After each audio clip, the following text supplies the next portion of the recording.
Haleluya. Haleluya. Ya, Tuhan baik buat kita, saudara. Hari ini kita akan melihat satu perjalanan dari perjuangan umat Tuhan untuk menggenapi atau juga untuk mendapatkan jumlah yang utuh dari perjanjian-perjanjian yang sudah diberikan sebelumnya kepada bapak-bapak mereka, ya, orang Israel tentunya, kepada bapak-bapak beriman, ya, sebutlah begitu, orang-orang beriman yang kita juga hormati sebab pengalaman-pengalaman hidup mereka menjadi satu cerminan hidup bahkan iman kita dalam pengiringan kita kepada Tuhan. Ya. Dan di periode-periode orang Israel ini, generasi-generasi, dari generasi ke generasi, dari keturunan-keturunan, satu persatu dari perjanjian-perjanjian itu digenapi. Allah membuktikan dirinya tidak pernah berdusta, ya. Allah juga membuktikan dirinya sebagai pemelihara atas umat manusia, khususnya mereka yang betul-betul percaya kepada Tuhan. Jadi lewat cerita ini kita seharusnya diteguhkan dan terus diteguhkan. Karena pengalaman-pengalaman hidup bisa saja memberikan kepada kita satu perasaan takut atau bahkan tidak pasti, ya. Taruhlah kata kita orang yang percaya kepada Tuhan, orang yang bahkan sudah cukup lama mengiring Tuhan, punya durasi waktu cukup lama dalam pengalaman mengiring Tuhan, termasuk juga bahkan mungkin saudara terlibat di dalam pelayanan-pelayanan. Tapi kadang pengalaman-pengalaman hidup itu mengejutkan, ya. Mungkin karena tidak bisa diprediksi, ya, dan memang masa depan tidak ada yang bisa memprediksinya, saudara. Maka ketika terjadi pengalaman-pengalaman baru yang tidak sesuai dengan kemauan kita mendadak menjadi lupa dengan Tuhan, goyang, ya. Dan anehnya semakin banyak pengalaman kita dengan Tuhan, tingkat keraguan orang justru makin tinggi. Ya. Di dalam Alkitab contoh-contoh seperti itu banyak sekali. Yakub misalkan, supaya saya tidak terlampau banyak mengambil contoh-contoh dari Alkitab. Yakub itu bahkan sudah beberapa kali mengalami perjumpaan dengan Tuhan. Tapi begitu mau ketemu Esau kakaknya, dia masih saja takut. Sehingga Tuhan perlu menambahkan lagi pengalaman-pengalaman perjumpaan dengan dia. Ya. Sampai sudah diteguhkan pun dengan satu nama yang baru yang menyimbolkan sebuah kekuatan, keberanian, seperti tidak berpengaruh apa-apa. Sudah punya pengalaman dengan Tuhan, intim dengan Tuhan. Tapi entah mengapa manusia seringkali menjadi lebih takut ketika pengalaman-pengalaman hidup di masa-masa berikutnya, di hari-hari berikutnya, di depan kita, itu tampak lebih besar dari yang sudah-sudah. Ya. Entah besar atau kecilnya juga, itu relatif. Ketakutan kita seringkali membuat masalah itu terlihat lebih besar. Mungkin saja musuh-musuh kita itu tidaklah sebesar yang kita takutkan. Tapi karena takut, ya apa yang sebetulnya tidak kuat, apa yang sebetulnya tidak besar, menjadi dibesar-besarkan. Nah itu yang saya katakan uniknya umat Tuhan ini mengiring Tuhannya. Tetapi di hadapan kita ada firman Tuhan, dan pengalaman-pengalaman itu seperti dihadirkan seperti sebuah film, ya. Kalau kita menonton film, kita pasti akan dibawa kepada satu jalan cerita dari A, kenapa sampai begini, kok harus ada adegan ini, apa maksudnya, ya, penikmat film seperti itu. Lain kalau cuma sekedar nonton doang, ya. Kalau nonton doang biasanya cuma menang gemesnya doang. Ada tokoh yang sedikit judes, kita ikut menghukum gitu. Padahal yang judes ya di sana. Ya, kita ikut menghukum, kita nyumpahin, saudara. Tapi nggak menikmati jalan cerita sebenarnya, hanya menikmati adegan. Ya, jadi beda rupanya itu. Nah begitu jugalah Alkitab dihadirkan di hadapan kita itu seperti satu kisah nyata, dan memang ini kisah nyata. Hanya sayang sudah terjadi ribuan tahun sebelum kita. Dan kisah yang nyata ini dihadirkan dalam bentuk tulisan. Tapi bukan untuk hanya sekedar dilihat, dibaca, tetapi juga dinikmati, didramatisasi, dibuatkan sebuah penggambaran dengan jalan ceritanya di dalam benak kita. Itu akan menolong kita untuk memahami maksud Tuhan. Nah itulah yang kita bahas sejauh ini dari kitab Yosua. Sehingga ketika kita sekarang masuk di dalam pasal yang ke-11, mari kita lihat Yosua pasal yang ke-11. Yosua pasal 11, ketika orang Israel di bawah kepemimpinan Yosua sudah menguasai wilayah bagian selatan, seperti yang kita bahas pada minggu yang lalu. Orang-orang Israel ini sudah merebut bagian selatan di pasal yang ke-10 itu. Maka orang Israel sekarang bergerak untuk menyisir wilayah-wilayah lain yang sudah dipagari oleh Tuhan akan menjadi milik mereka. Nah kalau saudara lihat dari pasal 1, dari ayat 1, pasal 11 ini, tertulis di sana, setelah hal itu terdengar kepada Yabin Raja Hasor, diutusnyalah orang kepada Yoab Raja Madon, dan kepada Raja Negeri Simron, kepada Raja Negeri Aksaf, serta kepada raja-raja yang di sebelah utara, di pegunungan, di Araba Yordan, di sebelah silatan Kinerot, di daerah bukit dan di tanah bukit Dor, di sebelah barat, yakni raja-raja orang Kanaan di sebelah timur dan di sebelah barat, orang Amori, orang Het, orang Feris, orang Yebus di pegunungan, dan orang Hewi di kaki gunung Hermon di tanah Mispa. Kemudian keluarlah raja-raja ini bersama-sama semua tentaranya, amat banyak rakyat, seperti pasir di tepi laut banyaknya, beserta sangat banyak kuda dan kereta. Raja-raja ini bersekutu dan datang berkemah bersama-sama dekat mata air Merom untuk memerangi orang Israel. Mereka membutuhkan logistik yang cukup banyak, saudara, sehingga berkemahlah koalisi dari bangsa-bangsa utara ini di mata air Merom, di Araba Yordan itu, tempat yang nantinya akan menjadi muara dari aliran sungai Yordan dan anak-anak sungainya, ya. Karena Laut Mati itu terpecah dua begini, saudara, ya, alirannya. Sebab di tengah-tengah ini ada semenanjung Sinai, ada padang gurun Sinai. Jadi karena padang gurun Sinai itu bentuknya seperti huruf V, ya, seperti huruf V, otomatis Laut Merah itu terbagi dua jalurnya. Yang ke arah barat itu yang kita kenal dengan Teluk Suez. Yang ke arah timur itu yang kita kenal dengan Teluk Araba Yordan. Nah, orang Israel itu menyeberang Laut Merah itu di sisi Teluk Sueznya. Dulu sih belum ada ya nama-nama itu.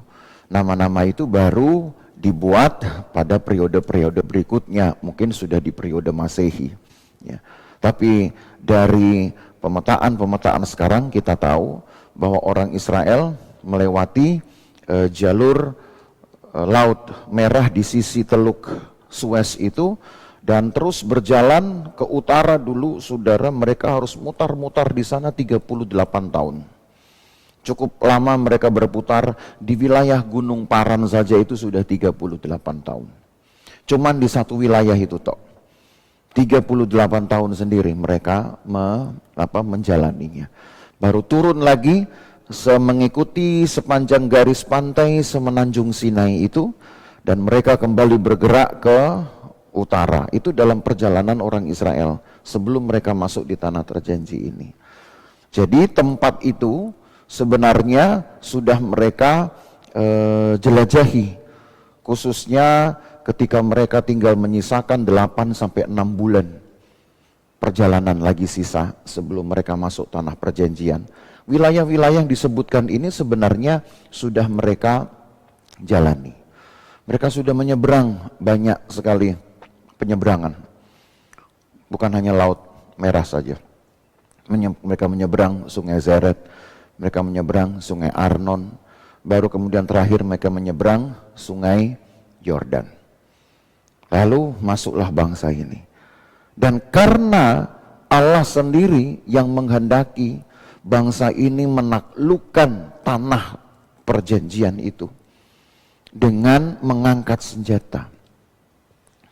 Ada waktunya senjata-senjata itu harus kita gunakan, saudara. Walaupun pada akhirnya nanti di dalam kancah peperangan yang sesungguhnya bukan senjata itu yang menjadi pendukung kemenangan, tetapi Tuhan.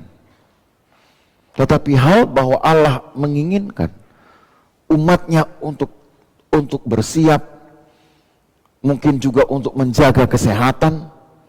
Pasti, saudara, orang mau perang kalau sakit nggak bisa perang. Apalagi bilang perang, mau kebaktian aja kalau sakit sudah susah. Ya.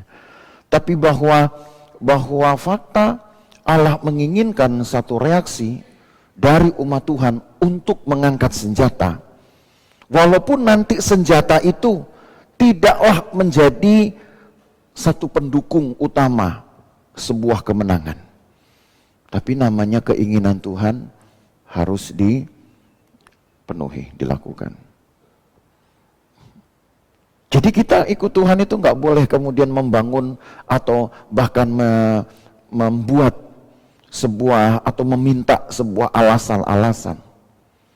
Karena pikiran kita selalu hanya bertumpu, saudara, pada aktivitas kita ya, bertumpu pada apa yang menguntungkan atau tidak. Apa yang logis atau enggak. Kan begitu. Kalau enggak menguntungkan enggak usah dilakukan. Kalau enggak masuk akal, ya udah enggak usah dibuat, enggak usah dikerjakan.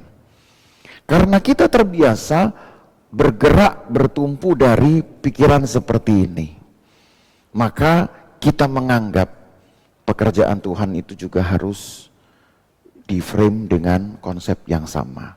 Saya melakukan ini untuk Tuhan, ada untungnya itu tidak. Masa sih ikut Tuhan gak ada untungnya, saudara? Ikut Tuhan ada untungnya kan? Pasti ada untungnya. Entah untungnya berupa apa, keuntungan itu, banyaknya pun berapa kan kita nggak pernah tahu. Dikasihnya pun berapa kali, gitu. Nggak ada yang berhak tahu. Dan memang tidak boleh kita cari tahu. Kalau kita tahu itu, ini satu hal saudara sepegang. Kalau Tuhan izinkan saudara tahu itu, Tuhan kalau saya beri ini kira-kira Tuhan kasih berapa? Kalau saya ikut Tuhan dengan lebih antusias, lebih sungguh-sungguh, kira-kira berkat Tuhan ini daya apa sampai berapa lama daya berinya. Nanti saudara akan hitung-hitungan dengan Tuhan. Itu jeleknya. Dan kita akan membuat penyesuaian dengan kelemahan kita. Tuhan tolong nauin, karena saya itu mau tapi tenaga saya sedikit. Jadi please lah. Kalau bisa, walaupun toh mungkin gak banyak, ya ada bonusnya. Kita nganggap Tuhan itu udah kayak bos kita aja. Tuhan itu lebih dari segala pemimpin-pemimpin dunia, saudara. Dia mengatasi segalanya. Maka saya yakin di dalam Alkitab ada ruang di mana satu hal yang masuk di dalam konsep kita itu tidak boleh digunakan. Supaya ruang iman itu betul-betul menjadi menjadi nyata. Ya, kegunaannya menjadi nyata, perannya, atau bahkan bagi kita kebutuhannya menjadi nyata sekali.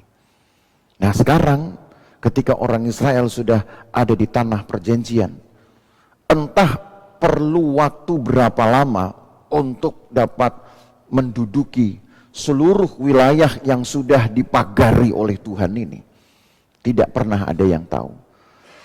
Catatan, asumsi kira-kira seperti yang pernah saya sebut sekitar 5 tahun, itu karena perkataan Kaleb.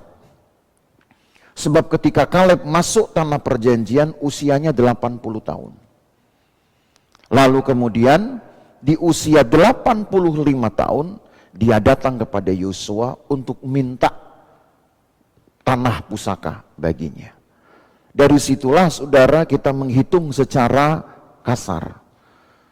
Ada kurang lebih 5 tahun Israel perlu merebut wilayah ini dan menguasainya. Hanya dari usia Kaleb saja yang dicatat di dalam Alkitab. Nanti toh kita akan lihat itu di pasal-pasal berikutnya.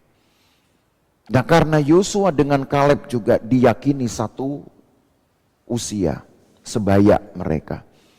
Maka tahun-tahun itu yang dilakukan atau yang diberikan oleh Yosua sebagai seorang pemimpin yang mengembalakan Israel ini untuk merebut tanahnya, itu juga dihitung sama. Peperangan itu bisa berlangsung 5 tahun.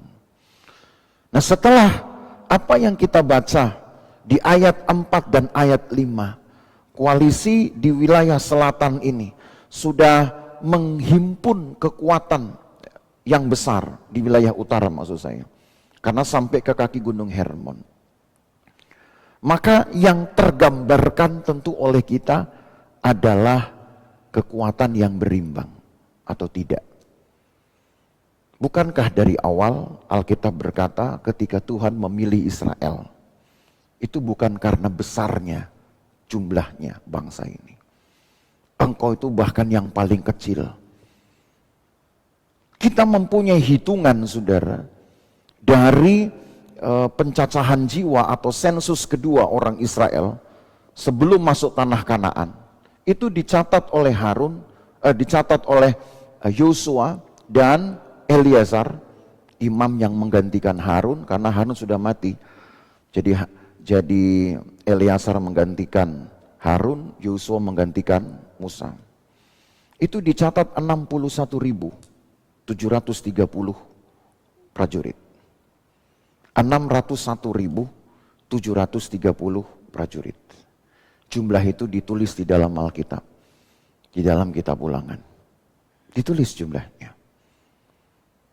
Tetapi kalau harus berhadapan dengan kekuatan seperti ayat 4, kita baca lagi ya saudara. Kemudian keluar raja-raja ini bersama-sama semua tentaranya. Amat banyak rakyat seperti pasir di tepi laut banyaknya, beserta sangat banyak kuda dan kereta. Dari jumlah orang aja seperti pasir di laut, berarti sulit untuk dihitung. Punya kuda dan kereta. Gambaran ini mengingatkan kita kepada kekuatan Mesir yang dulu di masa 40 tahun lebih, sebutlah 40 tahun lebih karena mereka sudah menjalani tahun-tahun yang cukup banyak kan di tanah terjanji. Mereka dikejar 4 hari setelah mereka keluar dari Mesir, saudara, dengan kereta kuda. Orang Israel nggak punya kereta, nggak punya kuda. Perjalanan mereka yang sudah berlangsung 4 hari dapat dikejar lebih cepat, mungkin hanya 1 kali putaran matahari terbit dan terbenam. Udah tersusul. Apalagi 4 hari mereka orang Israel itu keluar, mereka tidak berada di jalur langsung menuju penyeberangan. Tapi mereka masih muter-muter lagi. Jadi otomatis 4 hari mereka berjalan itu menjadi tidak berarti Bukan berarti mereka menjauh sebenarnya. Mereka hanya bergerak kiri kanan saja dari wilayah atau dari jalur perjalanan mereka. Tidak menjauh, betul-betul menjauh. Ya, saudara berpikir untuk apa pelarian ini kalau begitu? Karena sebenarnya kelepasan umat Tuhan bukan karena berapa cepat mereka bisa meninggalkan lawan-lawannya. Tapi nggak akan bisa kita meninggalkan lawan-lawan kita, karena selalu lebih kuat lawan-lawan kita. Mengapa lebih kuat? Karena mereka belajar kelemahan kita. Mereka belajar kelemahan orang-orang percaya. Saudara. Maka kalau kita tidak pernah belajar juga tingkat kesalehan hidup kita akan terkejar selalu, saudara. Kalau kita nggak pernah menyelidiki bahkan tingkat dari ketulusan pengiringan kita kepada Tuhan dan harga yang harus dibayar dari sebuah pengiringan kepada Tuhan. Karena musuh-musuh kita belajar banget. Jangan-jangan orang Kristen nggak punya waktu-waktu sembahyang. Kami aja punya 5 waktu berdoa tiap hari. Nah itu kan cara mereka berhitung. Orang Kristen kira-kira berapa waktu ya? Mau dengan arogan bilang, oh Kristen itu sewaktu-waktu. Wah lebih hebat. Bukan, maksudnya kalau ada waktu. Gitu. Kami 5 waktu. Itu kan berhitung. Saudara mungkin gak ngeh begitu. Tapi kenapa musuh kita tampak lebih kuat? Mereka berhitung, saudara. Sementara kita yang merasa punya Tuhan yang kuat, terlena kita. Itu makanya saya katakan, yang bikin musuh menjadi lebih kuat itu sebenarnya kita sendiri. Kelemahan-kelemahan kita. Dan kita rasa kebebasan itu sudah menjadi sebuah kehendak Tuhan yang diluaskan. Padahal itu sudah merupakan keteledoran. Nah kalau sudah begini, orang Israel kembali diingatkan kepada kekuatan Mesir yang punya kereta dan kuda mengejar mereka hanya 1/4, bahkan mungkin jangan-jangan kurang 1/4 dari waktu perjalanan mereka. Tadi saya katakan, saudara, kalau hanya dengan kekuatan kita mungkin bahkan Allah tidak izinkan kita seperti berbangga dengan kekuatan kita untuk menjauh dari lawan-lawan kita. Alkitab itu tidak pernah menggiring kita dalam jalan cerita seperti itu. Makanya Tuhan sengajalah pakai istilah begitu yang lebih ekstrim. Tuhan sengaja mereka tidak berada di jalur tercepat dari perjalanan. Karena mereka bukan melarikan diri loh ya dari Mesir, saudara. Jangan nanti kita berkata, karena Israel melarikan diri dari Mesir. Emang maling Israel? Israel tidak maling, saudara. Kalau melarikan diri baru cari jalur yang tercepat, cari jalur yang terpendek. Tapi karena Israel bukan melarikan diri. Mereka keluar. Dan Allah mendesain satu momen keluaran itu, satu momen keterpisahan itu harus di Laut Merah. Harus di situ. Jadi sehingga kekuatan yang sepertinya tidak berbanding ini, apalagi orang Israel yang keluar dari Mesir ini nggak bisa pegang senjata. Mereka hanya biasa pegang alat-alat pertukangan. Tukang pegang palu, saudara, itu pasti hasilnya bagus kalau untuk mengerjakan rumah. Tapi megang palu untuk di padang gurun mau ngapain coba? Mau mukulin kepala orang? Nggak bermanfaat kan? Nah, mereka nggak tahu. Kalaupun mereka dikasih benda-benda tajam, itu karena mereka menggunakannya untuk membuat batu bata. Itulah pekerjaan mereka di Mesir. Kalaupun mereka harus bawa itu di padang gurun, buat apa? Mereka tidak akan tahu lagi kegunaannya buat apa. Kalaupun harus melukai orang, mereka belum punya teknik untuk bisa melukai orang dengan benda-benda itu. Makanya Tuhan tahu, saudara, jarak itu kalau mau dibuat sejauh apapun bisa musuh kejar. Apalagi kalau orang Israel mungkin loh ya. Walaupun di dalam Alkitab sih ceritanya lain sebenarnya. Mungkin saja mereka bisa bersyukur Mereka bisa menyanyi, bersukacita karena Tuhan lepaskan, tapi nyatanya enggak juga. Saya katakan enggak juga karena banyak di antara mereka tetap ingin pulang ke Mesir. Ya. Yang dipikirin enggak tahu apa, mungkin lebih bahkan dari sekedar makanan toh. Tapi karena Tuhan menghendaki sebuah jalan hidup yang berbeda. Ada momen-momen pertolongan Tuhan. Ini saudara harus ingat baik-baik. Ikut Tuhan itu Allah yang atur jalan hidup saudara. Saudara hanya diminta untuk berkata ya dan ya. Ini jalan yang kutunjukkan. Ku jawab ya, ya. Itu aja. Oh, jalan ini harus ke sana, jalan ini berbelok-belok, jalan ini keras. Umat Tuhan nggak boleh bilang, Tuhan, you nggak punya rute lain apa? Nggak boleh. Umat Tuhan hanya berkata, ku jawab, ya, jalan. Enggak, ya tanggung sendiri urusannya, tanggung sendiri akibatnya. Walaupun di jalan itu bukan berarti saudara rasa aman loh ya. Tuhan bilang, kamu harus mendaki, nanti turun lagi lembah. Lalu saudara bilang, oh pasti aman punya. Sama, musuh juga ada di situ. Makin panas hati kita. Udah jalannya ribet, muter-muter, masih juga ada musuh. Lalu umat Tuhan kan gak boleh protes. Responnya hanya satu, ku jawab, ya. Bisa apa enggak itu ya? Ya harus bisa. Itulah resikonya menjadi pengiring Tuhan, saudara. Yang jelas kekuatan kita aja yang harus kita jaga. Semangat kita yang kita jaga. Jalan cepat pun kalau kita nggak punya stamina, kalau kita nggak punya kekuatan, kewaspadaan, jalan pendek pun itu bisa menjadi bencana. Jadi bukan masalah rutenya sekarang, tapi siapa yang menyertai kita di dalam perjalanan itu.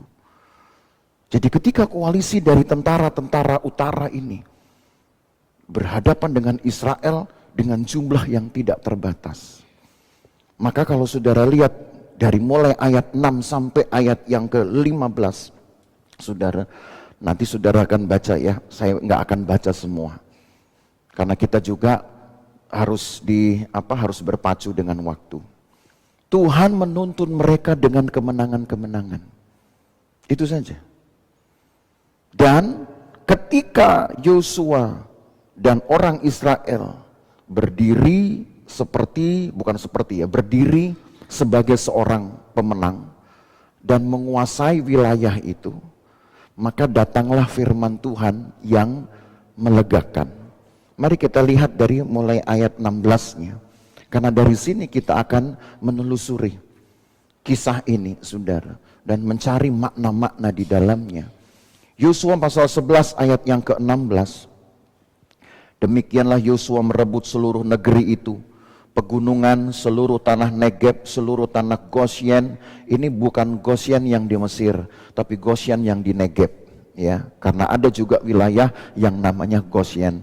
Seluruh tanah Gosyen, daerah bukit serta Araba Yordan dan pegunungan Israel dengan tanah rendahnya. Mulai dari pegunungan Gundul yang mendaki ke arah Seir sampai ke Baal Gad di lembah gunung Libanon di kaki gunung Hermon. Semua raja ditangkapnya dan dibunuhnya.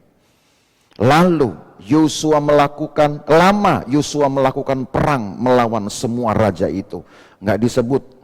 Tapi tadi saya katakan kurang lebih 5 tahun karena penyebutan usia Kaleb. Ya. Lama. Tapi kurang lebih 5 tahun, 19. Tidak ada satu kota pun yang mengadakan ikatan persahabatan dengan orang Israel. Selain daripada orang Hewi yang diam di Gibeon. Semuanya telah direbut mereka dengan berperang. Nah saudara ingat cerita di pasal 9. Ketika orang Gibeon mencari suaka dengan cara yang licik. Dan Yosua pun tertipu. Ya tapi sudahlah itu menjadi pelajaran buat mereka. Karena memang mereka sudah menjalin ikatan persahabatan dan itu tidak mungkin diingkari. Lalu ayat 20, karena Tuhan yang menyebabkan hati orang-orang itu menjadi keras hingga mereka berperang melawan orang Israel supaya mereka ditumpas dan jangan dikasihani tapi dipunahkan seperti yang diperintahkan Tuhan kepada Musa. Ini desainnya, saudara. Ya. Ini desainnya, saya katakan. Tentu kita harus lebih jauh melihat desain ini ingin mengungkapkan apa buat kita. Ya. Allah toh adalah seorang desainer karena dia pencipta langit dan bumi ini. Yang bikin indah dia. Yang membuat sebuah perputaran terhadap kehidupan itu juga dia. Makanya ada seorang penulis skenario yang sangat terkenal, saudara. Orang Hollywood tentunya. Karena film-film yang dia buatnya itu memang membludak sekali lah. Dia tulis bahwa kehidupan akan menemukan jalannya. Itulah penulis skenario film Dinosaurus. Ya. Dengan apa? Dan banyak film-film yang dia buat yang bertemakan petualangan. Termasuk juga film Indiana Jones, tahu saya juga dia yang menulisnya. Jadi sebagai seorang yang mencintai petualangan, mungkin muncullah filsafat itu. Kehidupan akan menemukan jalannya. Tapi sebenarnya ide itu sudah dari sinilah saya yakin. Ya. Sudah dari Alkitab lah saya yakin. Makanya saya pakai istilah tadi dari ayat yang kita baca, itu desain Tuhan. Nah saudara mesti tahu kenapa saya sebut ini desain Tuhan. Lalu kalaupun kita tahu mengungkapkan apa sih desain Tuhan itu buat kita penting gak? Harus saudara. Dalam hidup kita ini segala sesuatu yang terjadi itu atas seizin Tuhan. Betul. Kalaupun toh manusia sepertinya bisa membuat itu menjadi lama, atau kita merasa seperti kita punya hak untuk menjaga kelangsungannya. Kelangsungan hidup, kelangsungan makan, kelangsungan kenikmatan, kesenangan. Kalaupun manusia, kita bisa mengklaim kita ikut juga memelihara kelangsungannya. Itu pun karena Tuhan menghendakinya. Kalau Tuhan bilang selesai, percaya nggak saudara hari ini saudara mati? Nggak percaya ya? Takut mati ya? Bagus mati cepat loh pada mati lama saudara sekarang. Ya. Percaya, mau tidak mau. Karena Tuhan yang memiliki hidup. Mau mati cepat, mau mati lama, sama aja saudara.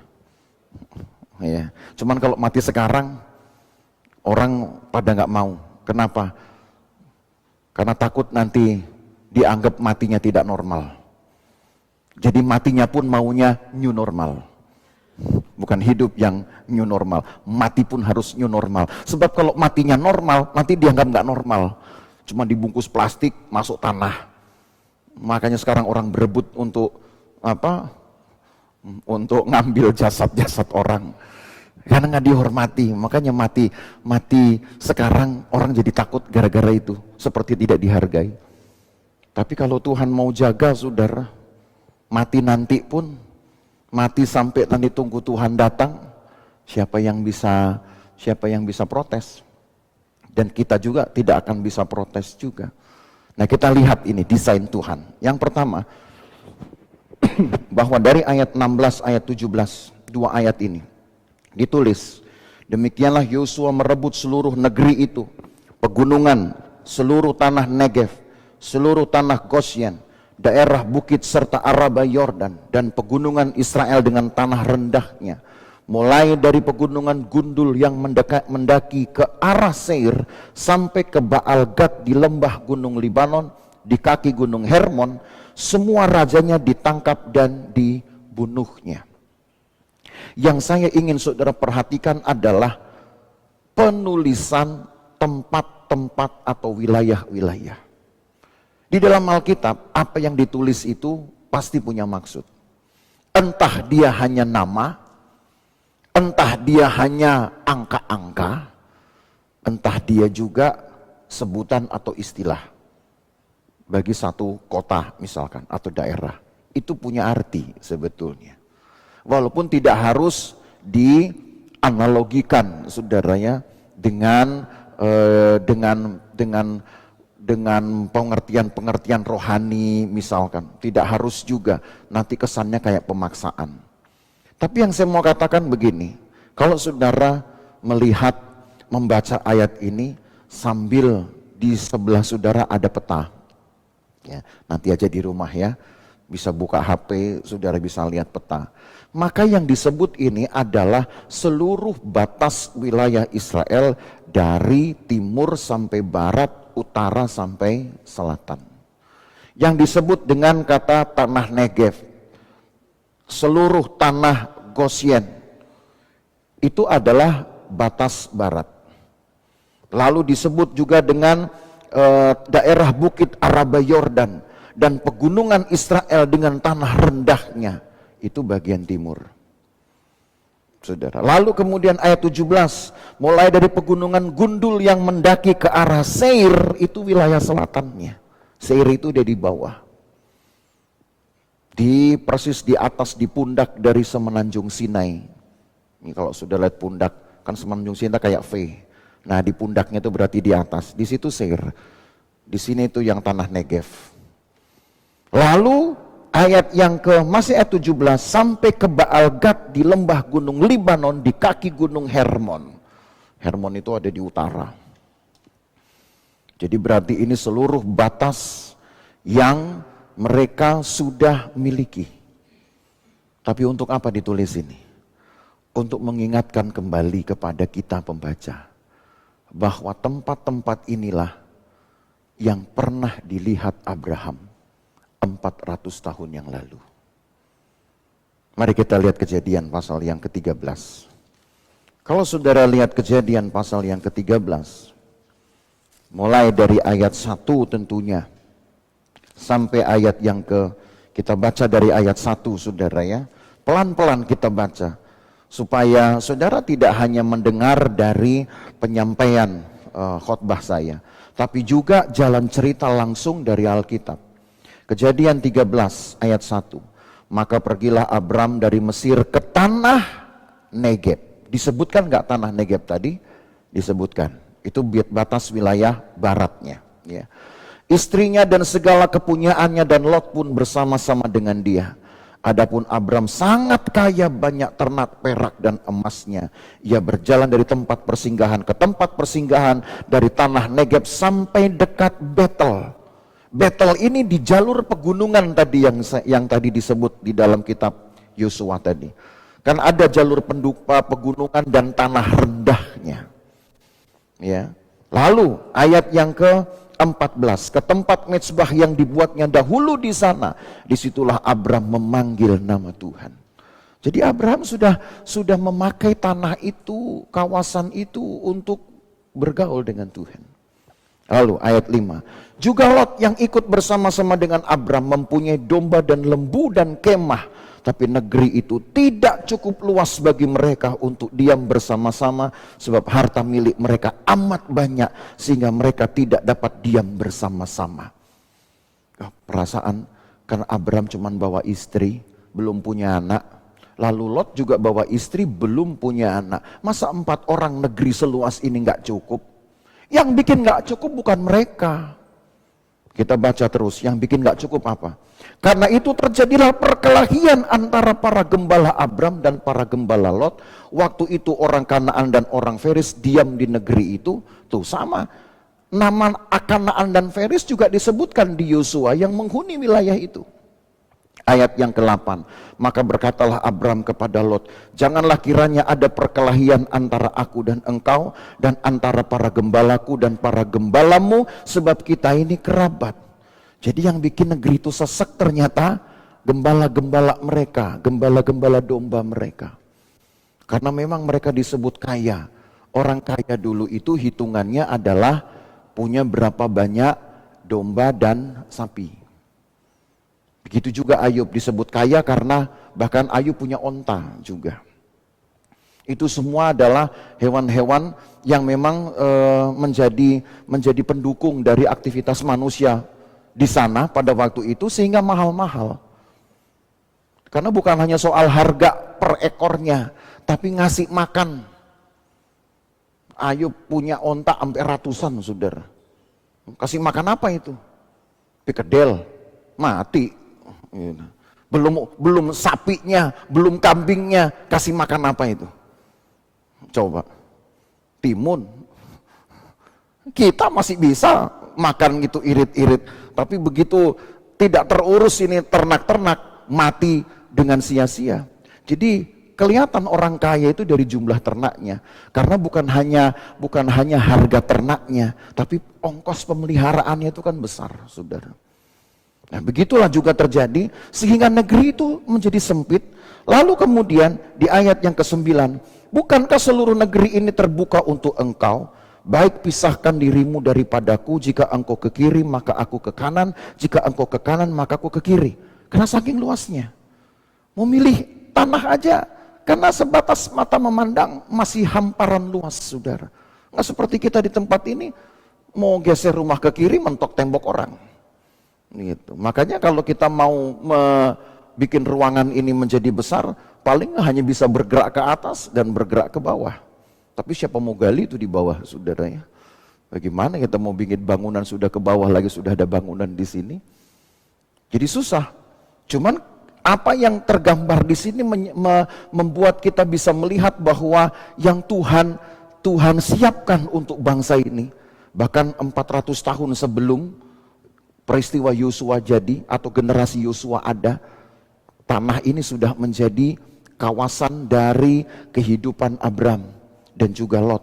Lalu ayat 10, Lot melayangkan pandangannya dan dilihatnya bahwa seluruh lembah Yordan itu banyak airnya seperti taman Tuhan, seperti tanah Mesir sampai ke Zoar. Hal itu terjadi sebelum Tuhan memusnahkan Sodom dan Gomora. Sebab itu Lot memilih baginya seluruh lembah Yordan itu, lalu berangkat ke sebelah timur dan mereka berpisah. Sebelah timur dari lembah Yordan itu yang tadi saya sebut dengan Araba Yordan. Itu memang wilayah yang subur sekali, saudara.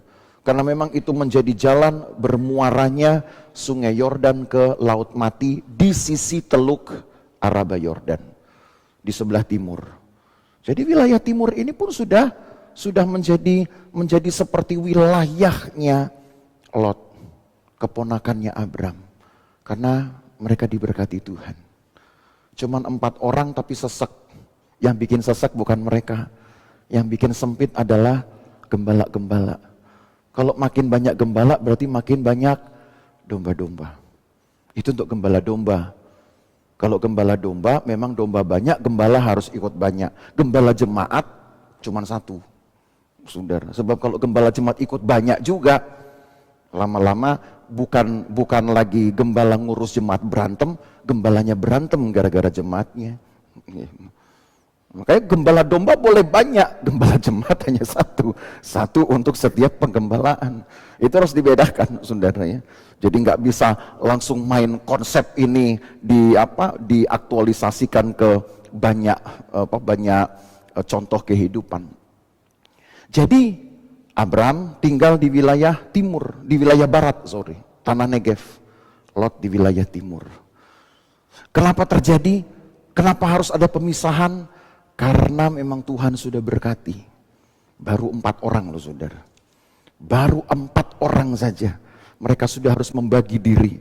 Itu kan sudah menunjukkan bahwa Allah sudah mulai memetakan dan memagari. Walaupun Tuhan gak bilang, ini ya Abram, saya sudah pagari ini dengan tinta merah misalkan gitu. Cat merah. Kalau sekarang kan kalau mau di jalan mau dipotong kan udah di cat merah gitu. Atau dipagari dengan pagar listrik. Gak perlu. Allah yang punya bumi ini. Tapi Allah sudah memagari semua apa yang Dia akan berikan untuk keturunan Abram ini 4 abad ke depan. Dan supaya jangan ada pertengkaran. Makanya Bapak Ibu Saudara, ini hati-hati, seringkali berkat bisa bikin kita bertengkar ya.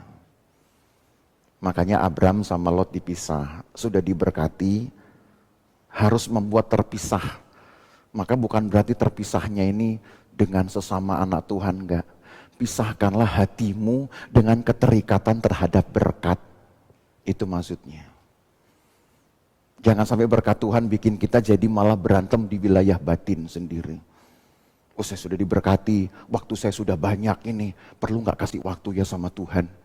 Kan ini dari Tuhan juga. Saya sudah diberkati, perlu nggak ya kasih bagian kepada Tuhan? Antar masalahnya nanti digunain salah lagi. Masalah penggunaan bukan masalah kita. Maksud saya masalah penggunaan dari berkat-berkat Tuhan bukan masalah jemaat. Jemaat hanya harus memberi saja bagian Tuhan tanpa keterikatan apapun. Gitu. Maka tangan kanan memberi, tangan kiri jangan tahu katanya. Harus dibuat pisah itu. Kalau enggak berantem sendiri kita di wilayah itu. Malah bisa mengurangi berkat kita, mengurangi sejahtera kita. Itu maksudnya, dipisah. Tapi wilayah ini, kemudian ketika Lot sudah pergi ke wilayah timur, ayat 12. Saudara lihat ayat 12. Abram menetap di tanah Kanaan, tapi Lot menetap di kota-kota lembah Yordan dan berkemah dekat Sodom. Adapun orang Sodom sangat jahat dan berdosa terhadap Tuhan. Tapi kata-kata ini ayat 12, Abraham menetap di tanah Kanaan. Kanaan itu tanah yang mana? Tanah yang disebut perjanjian. Tanah yang sudah dikuasai oleh Yosua dan pasukannya dalam waktu 5 tahun. Tanah yang sudah dipagari oleh Tuhan 4 abad lamanya. 400 tahun. Tapi tanah itu ternyata sudah diduduki, sudah dikuasai Abram, dan bahkan sudah menjadi rumahnya untuk mengalami Tuhan. Luar biasa kan saudara? Jadi harus ada usaha dulu. Harus diperlihatkan dulu sebuah respon untuk menghampiri Tuhan dulu. Nanti baru Allah lihat kelayakannya. You pantas enggak untuk menerima berkat yang besar. Bahkan untuk keturunan-keturunan selanjutnya. Jadi Bapak Ibu Saudara, dari ayat ini kita tahu sekarang mengapa pencerita Alkitab di kitab Yosua perlu menulis wilayah-wilayah itu.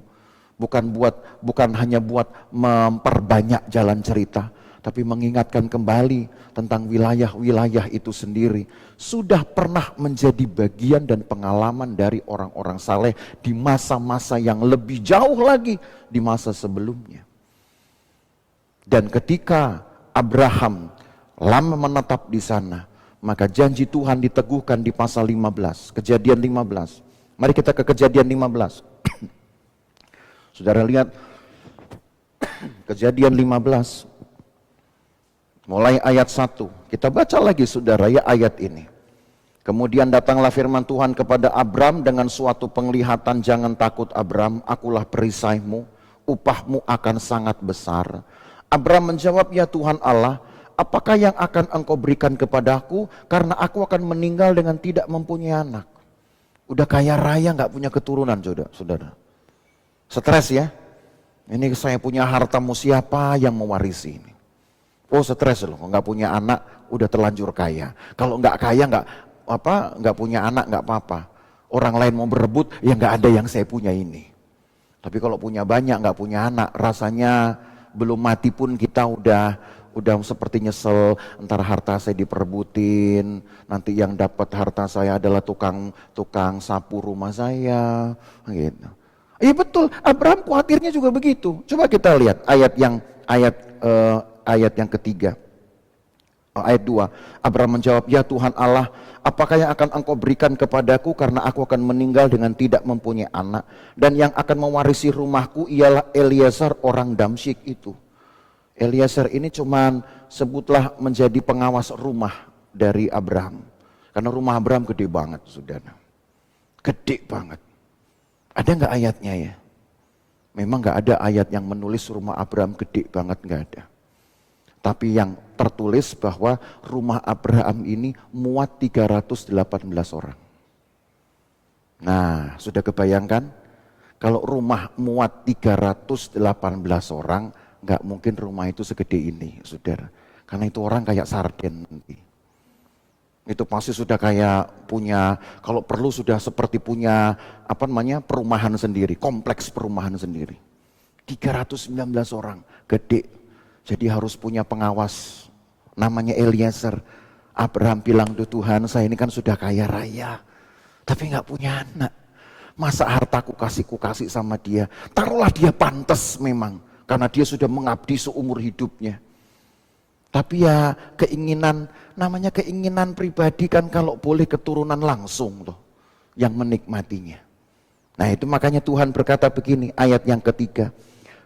Lagi kata, masih kata Abram ya, engkau tidak memberikan kepadaku keturunan sehingga seorang hambaku nanti menjadi ahli waris. Eliezer disebut hamba di sini. Tapi maksudnya ini posisinya tinggi sekali saudaranya, tidak sekedar hamba. 4, tapi datanglah firman Tuhan kepadanya demikian, orang ini, Eliezer ini maksudnya, tidak akan menjadi ahli warismu, melainkan anak kandungmu, dialah yang akan menjadi ahli warismu. Lalu Tuhan membawa Abram keluar serta berfirman, coba lihat ke langit, hitung bintang-bintang, jika engkau dapat menghitungnya, maka firman-Nya kepadanya, demikianlah banyaknya nanti keturunanmu. Maka apa yang saudara pikirkan? Kalau Abram saja sudah punya rumah besar untuk 318 orang. Maka yang terbayang sekarang, Tuhan ingin Abram membayangkan, kalau keturunanmu lebih banyak dari itu, berarti rumahmu, tanahmu akan lebih besar dari yang sekarang. Gitu loh. Makanya saya katakan ini desain Tuhan. Dikasih tahu dulu.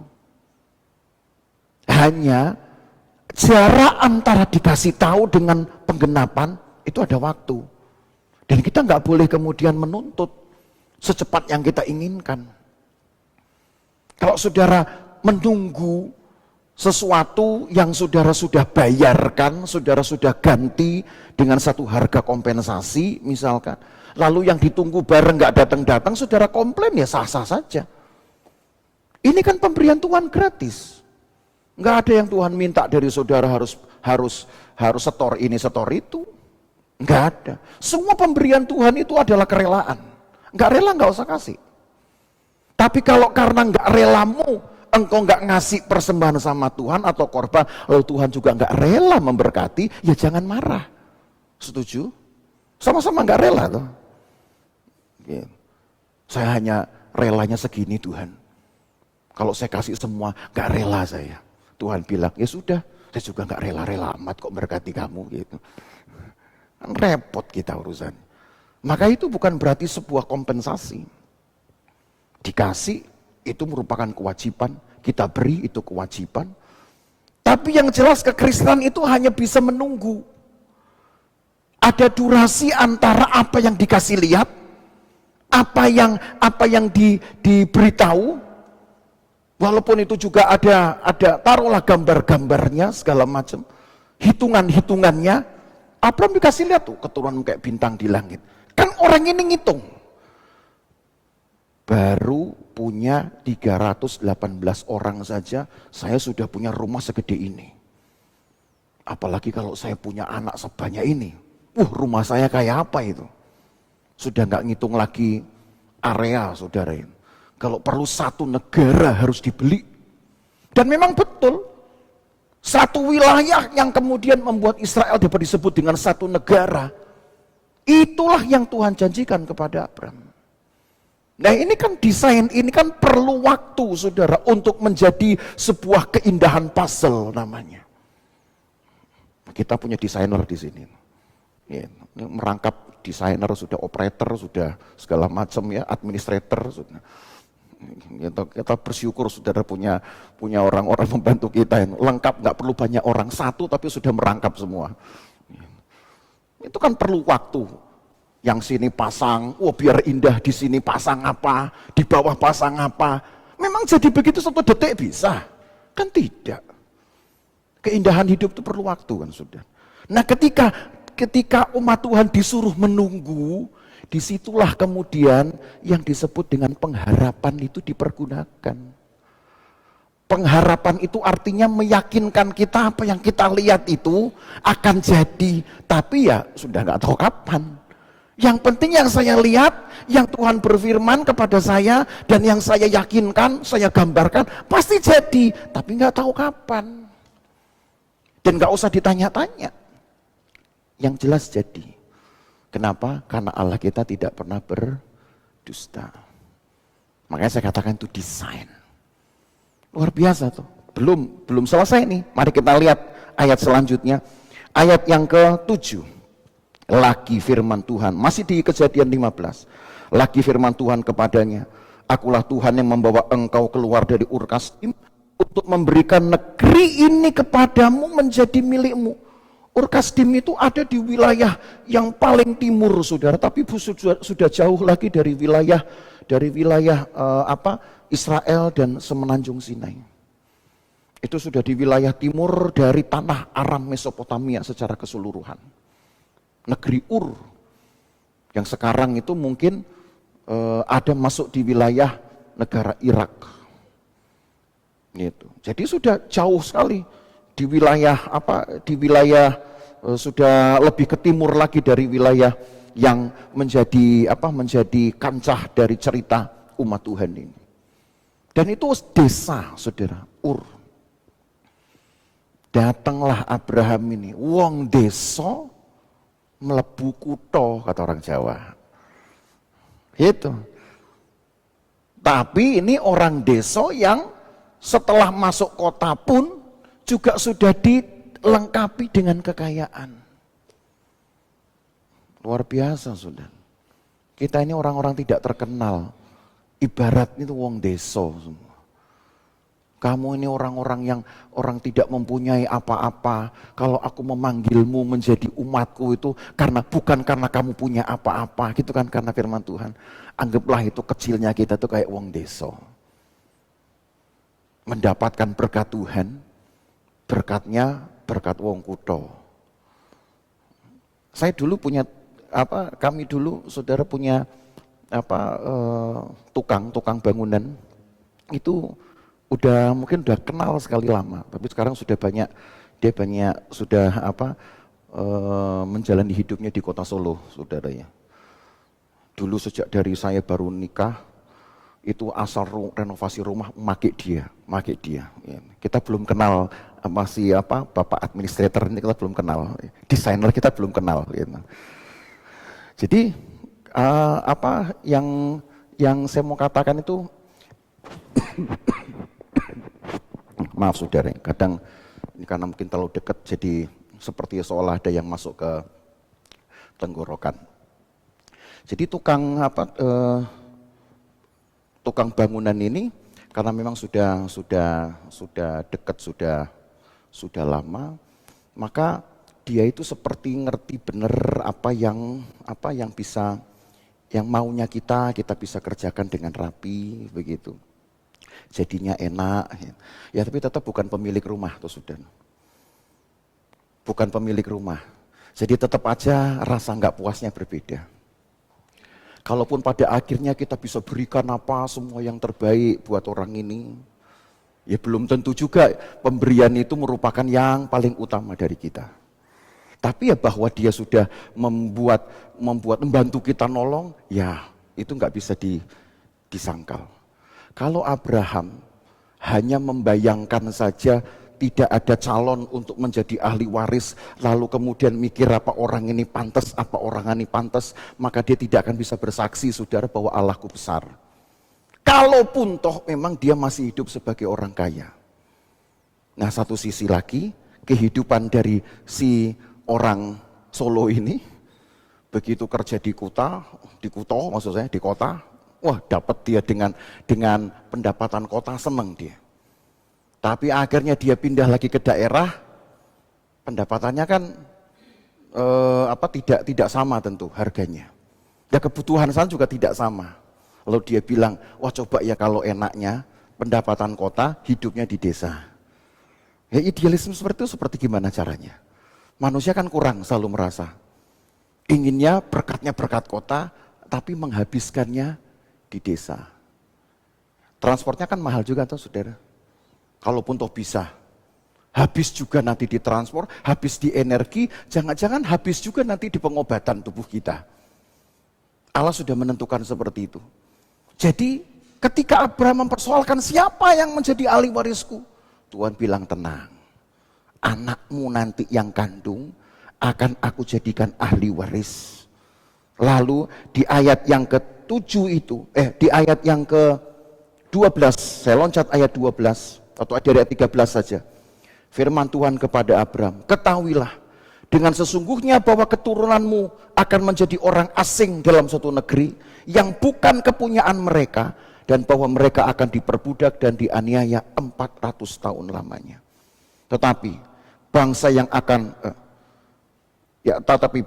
memperbudak mereka akan kuhukum, dan sesudah itu mereka akan keluar dengan membawa harta benda yang banyak. Tapi engkau akan pergi kepada nenek moyangmu dengan sejahtera, engkau akan dikuburkan pada waktu telah putih rambutmu, tapi keturunanmu yang keempat akan kembali ke, nah sini itu mana? Ya tadi tanah Negev itu. Tempat yang juga melebar ke timur yang sudah dikuasai oleh Lot, keponakannya.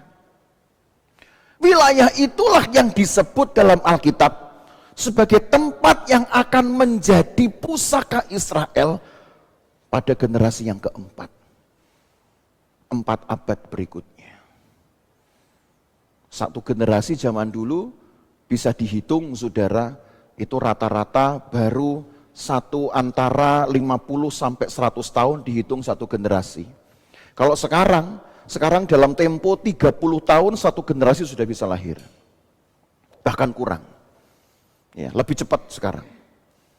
Jadi benar Alkitab bilang bahwa dalam waktu 400 tahun kemudian tergenapilah firman Tuhan ini di ayat yang ke-16, tetapi keturunanmu yang keempat akan kembali ke sini, sebab sebelum itu kedurjanaan orang Amori belum genap. Desain Tuhan sambil menunggu 4 abad tergenapilah janji Tuhan dengan keturunan seperti bintang di langit. Allah siapkan rumahnya si Abraham ini. Lebih luas dari rumah yang di zaman dia ini.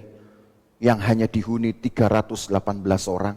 Sekarang Tuhan siapkan rumah untuk dihuni 601.730 pasukan. Luar biasa nggak Tuhan? Itu saya katakan desain Tuhan seperti itu. Tapi nggak bisa langsung. Nggak bisa kemudian kita buru-buru. Allah perlu waktu. Bagi Tuhan sih memang waktu itu hanyalah sebuah pandangan saja kalau Alkitab bilang. Artinya jarak itu cuma seperti Tuhan mandang begini, itu sudah sama seperti dari kekal ke kekal. Kalau kita kan mandang dunia ini aja sejauh-jauhnya, saudara, dari tower, kalau kita punya tower tuh Monas, ya itu paling jauh juga saudara bisa lihat Senayan, GBK, mungkin GBK masih bisa lihat, tapi laut Tanjung Priok saudara nggak bisa lihat kayaknya dari Monas. Perasaan saya sudah berapa kali ke Monas nggak pernah lihat laut, gitu. Berarti masih jauh juga laut dari kita ya, dari Monas. Makanya pandangan mata paling cuma berapa kilo sih. Kalau Tuhan memandang dengan matanya itu bukan lagi kilometer saudara, tapi sudah abad-abadan hitungannya. Jadi bagi Tuhan tuh waktu itu sebenarnya bukanlah durasi, tetapi kalau menjadi lama karena Allah yang membuatnya, mendesainnya bagi kita ini mengikut Tuhan itu maunya dia atau maunya kita yang kita ikuti. Itu saja. Jadi tergenapi apa yang dijanjikan kepada Abraham. Maka kembali ke dalam Yosua tadi, Yosua pasal yang ke-11. Kalau sudah terbukti janji Allah kepada Abraham, dengan disebutkannya wilayah-wilayah yang sama yang pernah menjadi rumahnya Abraham dulu 4 abad yang lalu. Maka peperangan itu cuma ditulis begini ayat 18. Lama Yosua melakukan perang melawan semua raja. Lama, nggak usah dihitung perang-perang itu saudara. Peperangan itu sebenarnya dalam rangka menanti kita, mengantar kita kepada penggenapan janji Allah. Hidup itu harus berperang. Minimal yang kita perangi itu adalah keinginan-keinginan yang melawan kehendak Tuhan. Setuju? Kalau enggak, kita enggak bisa diantar kepada berkat Tuhan seperti yang diperlihatkan kepada Abraham. Nah, maka seperti tadi dikatakan di kitab Kejadian, sebelum generasi keempat Abraham sampai sebelum Yosua 11 ini tergenapi, akan tergenapi juga apa yang disebut tadi, kedurjanaan orang Amori. Itu apa? Bahwa Tuhan akan membuat juga musuh-musuh kita ini juga menjadi lebih kuat sepertinya. Ya karena mereka kan selalu ngincar kelemahan kita. Makanya saya katakan musuh kita ini lebih pinter, bisa berhitung. Namanya musuh itu selalu akan lebih pinter daripada lawan-lawannya. Namanya maling itu lebih pinter, saudara, dari orang yang bisa mendesain sistem keamanan. Ini. Mau maling secara elektronik juga sekarang pinter-pinter. Mau dibikin keamanan kayak apapun aja, namanya maling itu pasti bisa. Hanya tentu makin lama malingnya sudah menjadi maling pilihan, saudara. Maling intelektual.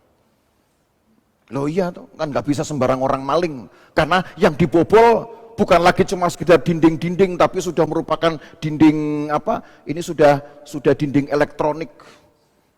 Nah seperti itu. Makanya malingnya, tapi tetap namanya maling itu lebih pinter. Jadi jangan sampai saudara merasa pinter dari Tuhan, maling itu namanya. Ya, hidupmu seperti yang kau bisa atur sendiri, lo itu maling lo. Maling dari janji Tuhan untuk hidupmu. Memang apa yang saudara bisa berikan untuk hidup kita? Mendesain hidup kita sendiri aja kita susah kok. Bagus desain Tuhan aja yang kita terima. Kita cuma tinggal jalan, siap, perang, istirahat, bangun lagi, berdoa, memuji Tuhan. Cuman itu aja kok susah ya. Tapi memang manusia ini herannya selalu pengen nyari yang susah-susah. Tapi begitu susah teriak-teriak. Kenapa begitu ya? Misteri itu dalam hidup. Nah, mari kita lihat sekarang penggenapan berikutnya. Sambil menunggu generasi keempat dari Abraham mewarisi tanah ini, tanah yang Abraham sudah duduki, maka kedurjanaan orang Amori pun dibuat genap. Maka saudara akan lihat mulai dari ayat yang ke-20. Ayat yang ke-20. Karena Tuhan yang menyebabkan hati orang-orang itu menjadi keras. Orang-orang itu siapa? Ya ini orang-orang Kanaan ini. Sehingga mereka berperang melawan orang Israel. Supaya mereka ditumpas. Dan jangan dikasihani, tetapi dipunahkan seperti yang diperintahkan Tuhan kepada Musa. Kalau saudara pikir dengan desain Tuhan, bisa nggak kira-kira Tuhan membuat hati dari semua bangsa-bangsa ini takut, lalu kemudian berkata kepada Yosua, Yosua, daripada nanti kita perang mati konyol, sudah saya rela untuk dijajah oleh kamu, saya rela untuk kemudian kedaulatan kami berikan kepadamu, silakan mau jadiin kami apa aja bisa, boleh. Bisa enggak ya? Bisa buat saya. Bagi Tuhan tidak ada yang mustahil. Dan buktinya orang-orang Hewi penduduk Gibeon kan sampai dibuat Yosua hanya sebagai tukang timba air dan tukang belah kayu kan. Berarti kalau Allah mau, musuh-musuh ini bisa dibuat takluk tanpa perang. Kalau Allah mau. Cuman maunya Allah kan bukan mau kita. Maunya Tuhan apa? Mereka ini tetap terus melawan, gak takut sama sekali dengan Tuhannya Israel, tetap menginginkan peperangan karena itu ditimbulkan oleh Tuhan. Makanya digunakan istilah Tuhan menyebabkan hati orang-orang menjadi keras. Menyebabkan hati orang-orang menjadi keras sehingga mereka berperang melawan orang Israel supaya mereka ditumpas. Musuh itu ditumpas, saudara. Jangan dikuasai, jangan dielus-elus. Gitu. Oh kamu sudah nyerah ya, kamu sudah nyerah ya sama saya. Kamu akhirnya mengakui ya kehebatan Allah saya. Makanya kamu teman baik sama saya ya, kalau saya suruh-suruh harus mau. Bukan itu. Allah mau kita menumpas. Maka musuh apapun tumpas, saudara. Kedagingan, tumpas. Jangan disayang-sayang. Hawa nafsu, tumpas. jangan disayang-sayang. Apalagi teledor, tumpas, jangan disayang-sayang. Manja diri sendiri, tumpas, jangan disayang-sayang. Males, tumpas, jangan disayang-sayang. Makin sayang kita seperti merasa menguasai, padahal nggak taunya kita yang dikuasai. Itu makanya Tuhan mengeraskan hati. Jadi jangan saudara salah paham, kok Tuhan mengeraskan hati. Loh, untuk orang-orang yang memang harus ditumpas, kan Allah tahu hati seseorang. Kalau tidak ada keinginan untuk berubah, ya pasti Tuhan akan keraskan hati untuk ditumpas. Dan dari sinilah firman Tuhan tergenapi, kembali tergenapi. Bukan hanya soal janjinya kepada Abraham tentang satu rumah wilayah yang besar untuk keturunan yang lebih banyak dari hanya sekedar 318 orang tadi, tapi juga penggenapan terhadap musuh-musuhnya, musuh-musuh umatnya.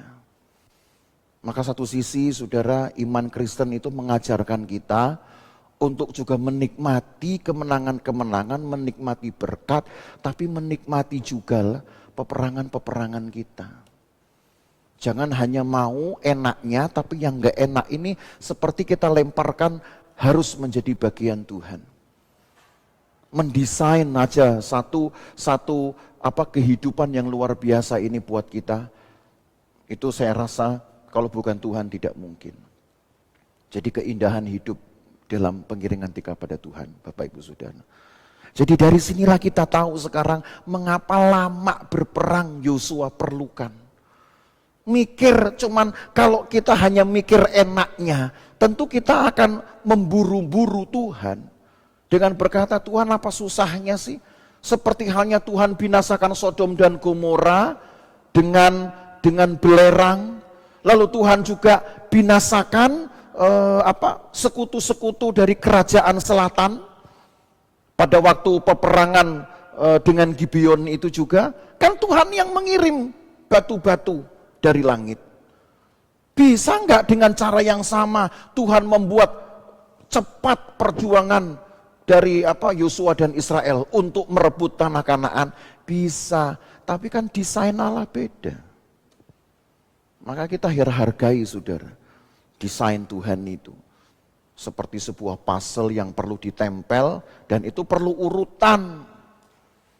Perlu urutan waktu, maksud saya, bukan urutan puzzle-nya, tapi ada urutan waktu. Mau ditempel bagian manapun, tetap perlu satu urutan waktu. Dan urutan waktu untuk Abraham berapa lama? 4 abad. Jadi ikut Tuhan itu santai saja. Makin santai saudara lupa nanti kalau ternyata doa saya itu ternyata sudah tahunan ya, baru dijawab Tuhan. Nah gitu. Tapi kalau kita ingat-ingat terus, kepikiran, lama-lama marah kita. Tuhan apa Tuhan gak tahu saya sudah berdoa sampai encok-encok. Lah ngapain kamu mikirin encoknya? Gitu. Kita mau berdoa atau mau mikirin encoknya? Oh, jadi gak berdoa malah. Gitu. Jadi kalau kita santai, percayalah, waktu-waktu itu kita tidak akan permasalahkan. Mempermasalahkan memang karena kita nungguin. Tapi tunggulah pekerjaan Tuhan, janji Tuhan, maka saudara akan mengalami keindahan seperti yang terjadi kepada Yosua ini. Saudara masih percaya Tuhan?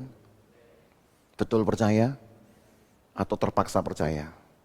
Terpaksa percayalah, namanya juga jemaat gitu ya. Oh bukan itu, jemaat harus didewasakan saudara, mesti ngerti betul. Makanya saya bawa saudara pada desain Tuhan ini.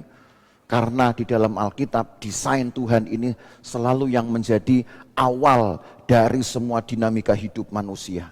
Dari lahir sampai matinya. Tuhan memberkati kita. Ya. Tetaplah semangat mengikut Tuhan. Tetaplah berada di dalam pengharapan. Ingat, pengharapan itulah sebenarnya yang harus kita gunakan di dalam penantian antara janji Tuhan dengan penggenapannya. Berharap, bukan menunggu sambil mikir-mikirin. Nanti kita sendiri yang marah. Berharap aja. Berharap itu bukan harap-harap cemas juga saudara. Tapi berharap itu gantungkan iman. Selama saudara di dalam Tuhan, dan mengikuti hidup sesuai dengan ketentuan Tuhan, maka penggenapan dari janji Tuhan itu tidak akan beralih kemanapun, hanya untuk saudara. Mari kita berdiri, kita nyanyi satu pujian.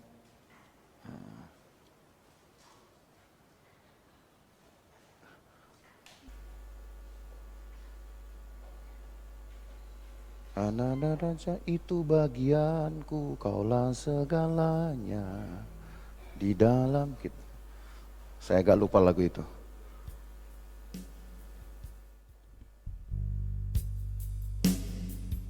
Apa itu awalnya ya?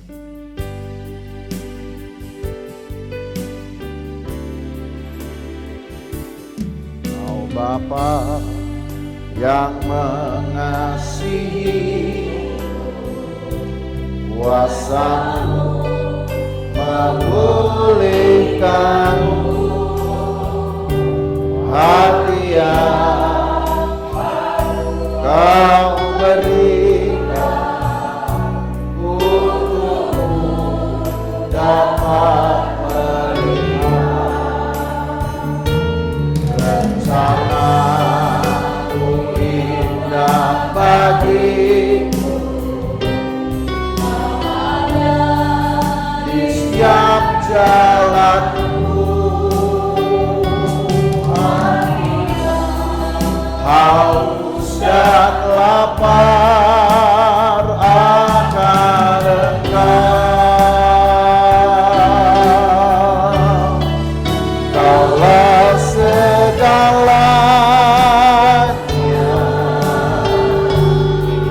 di dalam hidup. Kerajaanmu, kebenaranmu, itu bagianku. Kaulah yang kupandang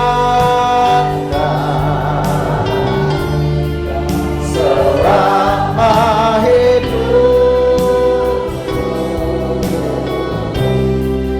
Mengasihimu, memuliakanmu, Bapa dan Raja.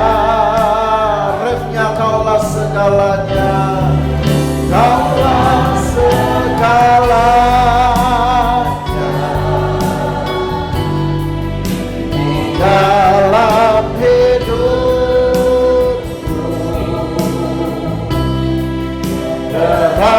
Kerajaanmu, kebenaranmu, itu bagianku. Kaulah yang kupandang selama hidupku. Mengasihimu, memuliakanmu, Bapa dan Rajaku. Di dalam Alkitab saudara, sejak dari penciptaan, Allah sudah menjanjikan dan Allah sudah memberi perintah bahwa manusia harus menguasai bumi. Bukan hanya memenuhi bumi, tapi menguasai bumi. Dan kalau bicara kekuasaan, itu tentu adalah bicara kedaulatan. Tapi Tuhan tidak pernah menjanjikan sebuah kekuasaan atau kedaulatan secara politik. Tapi kedaulatan terhadap iman kita sendiri yang tidak dapat digerogoti bahkan dikalahkan oleh apapun.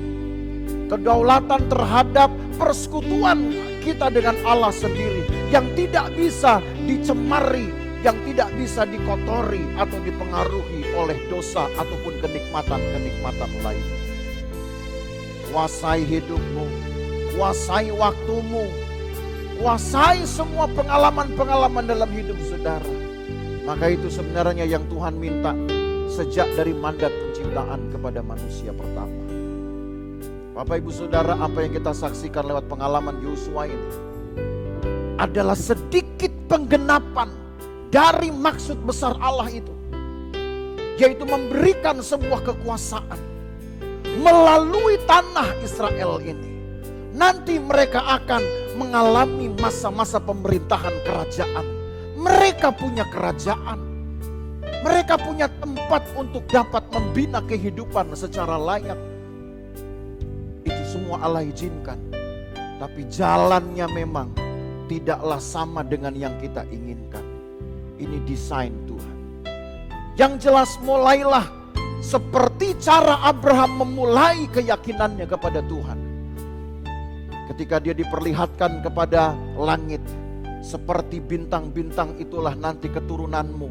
Maka bukan soal banyaknya sekarang keturunan, tapi apa yang perlu untuk mendukung kehidupan dari keturunan-keturunan kita. Allah akan sediakan tempat yang lebih besar. Allah sediakan tanah lebih besar. Allah sediakan berkat lebih besar. Dan kalau saudara memulai dengan iman yang sama seperti Abraham, menunggu dengan cara yang sama seperti Abraham menunggu, maka imanmu diperhitungkan juga sebagai kebenaran. Maka berdoalah saudara. Berdoalah kepada Tuhan. Bukan ketika engkau ingin menuntut menjadi lebih cepat penggenapannya. Tapi berdoalah supaya engkau tetap memiliki hati yang tenang. Hati yang tetap terpaut kepada Tuhan. Sampai tiba penggenapan dari Tuhan. Itu yang perlu saudara doakan. Supaya persekutuanmu tidak menjadi sia-sia. Tidak menjadi lumer dengan kedagingan kita. Kaulah segalanya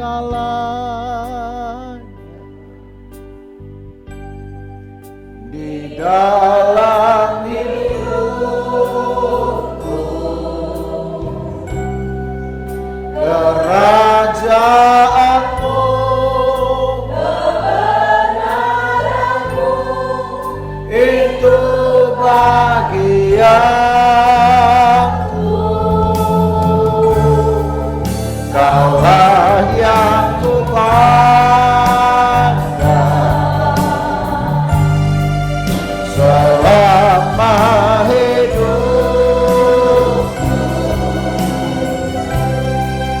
mengasihimu, amuniakanmu, Bapa dan Raja. Kaulah segalanya.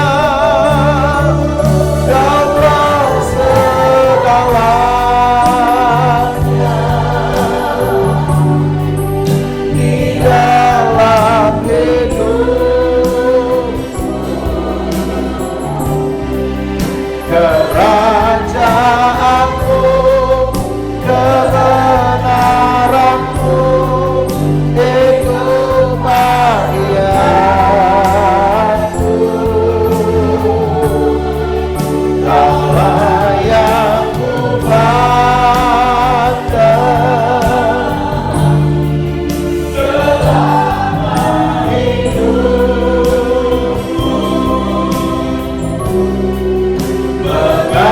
mengasihimu, amuniakanmu, Bapa dan Raja. Mengasihimu, amuniakanmu, Bapa dan Raja. Tuhan Yesus,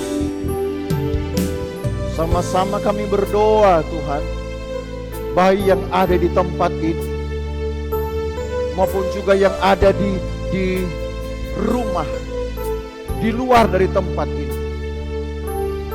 Kami berdoa, berikanlah kepada kami satu hati yang pasti,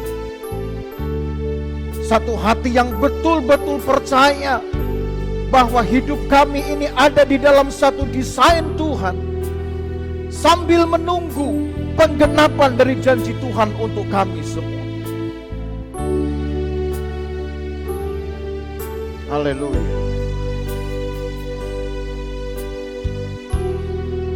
Berikan kami kuat. Berikan kami kuat.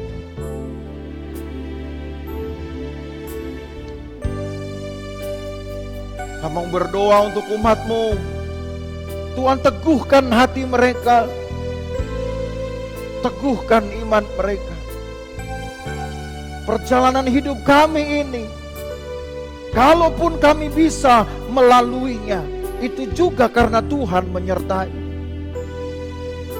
Perjalanan hidup kami ini, kalaupun ada musuh-musuh menghambat kami, sebenarnya Tuhan juga yang mengizinkannya ada di sana, supaya kami tumpas dengan kekuatan Tuhan dalam hidup kami. Terima kasih Tuhan Yesus. Tolonglah umat-Mu. Tolonglah umat-Mu Tuhan. Kalau ada di antara mereka yang lemah, mereka merasa bahwa beban hidup sudah menjadi semakin sulit untuk ditanggung, kami berdoa bersama-sama. Di dalam nama Yesus, Tuhan berikan kepastian. Di dalam nama Yesus, Tuhan berikan ketenangan. Di dalam nama Yesus, Tuhan berikan kekuatan dan penghiburan. Di dalam nama Yesus. Kalau karena hal itu pun ada yang menjadi sakit, ada yang menjadi menderita batinnya, sakit batinnya, kami pun berdoa di dalam nama Yesus. Tuhan beri kepastian, Tuhan beri ketenangan. Buat kami seperti Abraham yang tetap melihat ke atas. Bintang-bintang yang banyak jumlahnya adalah bukti kebesaran Tuhan. Bahkan lebih besar dari sekedar tatanan alam, Tuhan bisa berikan kepada kami dalam bentuk-bentuk yang lain tentunya. Terima kasih Tuhan Yesus. Kami tetap ingin percaya. Kami tetap ingin percaya. Umat Tuhan mari berkata, aku ingin tetap percaya kepada Tuhan. Karena kami percaya kami hidup. Kami percaya kami hidup untuk Tuhan. Terima kasih Tuhan Yesus. Besertalah Engkau di dalam hari-hari mereka Tuhan, umat-Mu ini. Baik yang hadir di dalam ruangan ini maupun yang masih mengikuti melalui ibadah online. Tuhan berkati mereka. Cukupkan kebutuhan mereka. Bela perkara-perkara mereka ya Tuhan. Yang layak ditolong Tuhan tolong. Yang karena hidupnya penuh dengan takut akan Tuhan, Tuhan bela, Tuhan tolong mereka. Terima kasih banyak Tuhan Yesus. Memberkati persembahan-persembahan umat-Mu, persepuluhan-persepuluhan yang mereka masih bawa ke dalam rumah Tuhan. Berkati apa yang mereka buat untuk Tuhan. Biarlah itu datang karena kerinduan mereka, bukan karena satu tuntutan, bukan lagi karena satu kompensasi, tapi murni kerinduan. Sebab selebihnya Allah akan berbuat dengan kehendak-Mu dan kuasa-Mu. Kami akan pulang sebentar, tuntun kami di jalan, jauh maupun dekat, berkenar maupun berjalan kaki. Tuhan jagai kami, jauhkan dari segala bahaya, celaka dan perbuatan jahat orang lain. Terima kasih banyak Tuhan Yesus, terima kasih. Berkatilah semua orang yang masih rela berkorban dengan apapun, bukan hanya dengan uangnya, mungkin dengan harta yang lain, atau dengan talenta lain, apa saja yang mereka bisa bawa kepada Tuhan, untuk memberkati Tuhan dan memberkati kekasih-kekasih Tuhan. Tuhan berkati mereka, pelihara hidup mereka. Maka Bapak Ibu Saudara sekalian, pulanglah dengan bawa berkat dari Allah Bapa, kasih sayang dalam persekutuan dengan anaknya Yesus Kristus, penyertaan Roh Kudus memelihara kita dari hari ini sampai selama-lamanya. Dan berkat ini kita terima dalam nama Tuhan Yesus Kristus. Segala kemuliaan hanya bagi Tuhan. Segala hormat pujian hanya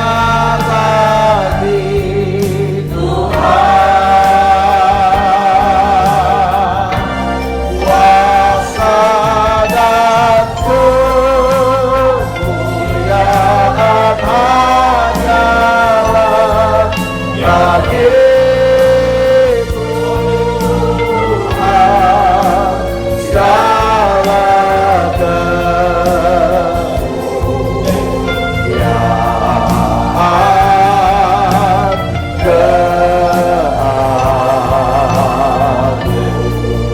dan kejayaan